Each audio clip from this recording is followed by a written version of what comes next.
eating fat makes you fat. I wish we could distinguish the difference between dietary fat and body fat, because this really confuses people, right?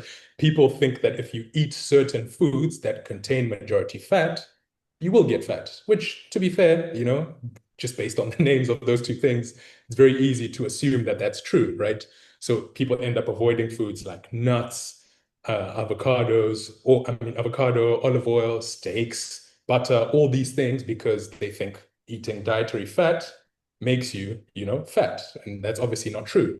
Where does this come from? There were public health guidelines so in the 70s, 80s, 90s, right, that were sort of doing a lot of research around helping people lower their heart disease risk. And so reducing fat became something that was very popular. And so they were proponents of this. And because of this, lo and behold, enter the food industry that responds to those guidelines by starting to do low-fat things, low-fat butters or margarine, which was a substitute, and all these other things, low-fat flavored yogurts, which often, when you remove the fat from something, it loses its flavor. And so remove the fat, but then they add sugar. And so it still ends up being a similar calorie, if not more, right? Fat was also highlighted because it is more calorie dense than carbs and protein, right? A gram of fat is about 9 calories, whereas carbs and protein are 4. And so people think, oh, because it's so much higher in calories, it must make you fat.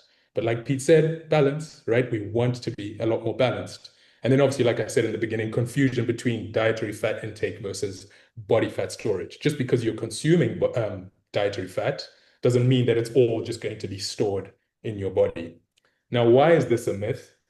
Body fat gain, to come back to the calorie deficit, surplus, maintenance chat, it's about calorie surplus. If you consume more food than your body is expending in a day-to-day basis, you will put on weight. Whether all that food is whole food or all that food is ultra-processed foods, whether it's while you're fasting, not fasting, as long as you're eating more food than your body is using as energy, irrespective of dietary fat intake, you will put on fat. Dietary fats are obviously really, really essential for hormone production, absorption of certain vitamins, fat-soluble vitamins, brain function, energy, satiety. So we don't want to avoid them, right? This is why this is a myth. And of course, fat is calorie dense, but being calorie dense does not necessarily mean it's fattening. Into the truth, what do we want to do? How do we respond to the fact that this is a myth? How do we incorporate these fats in our daily nutrition? We want to make sure that we are including minimal amounts, right, of the ideally not so processed fats. So things like olive oil, the nuts, the seeds, the fatty fish, in a very mindful way. Focus on total calorie intake rather than completely eliminating fats, like we spoke about the benefits of fats.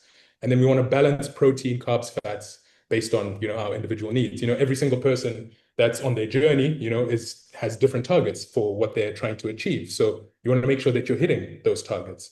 And we obviously have these resources as well, the perfect meal plan, and then the famous eat more, eat some, eat less guide that essentially walks you through foods that you want to eat majority of the time, sometimes, and less when you have your free meal every so often.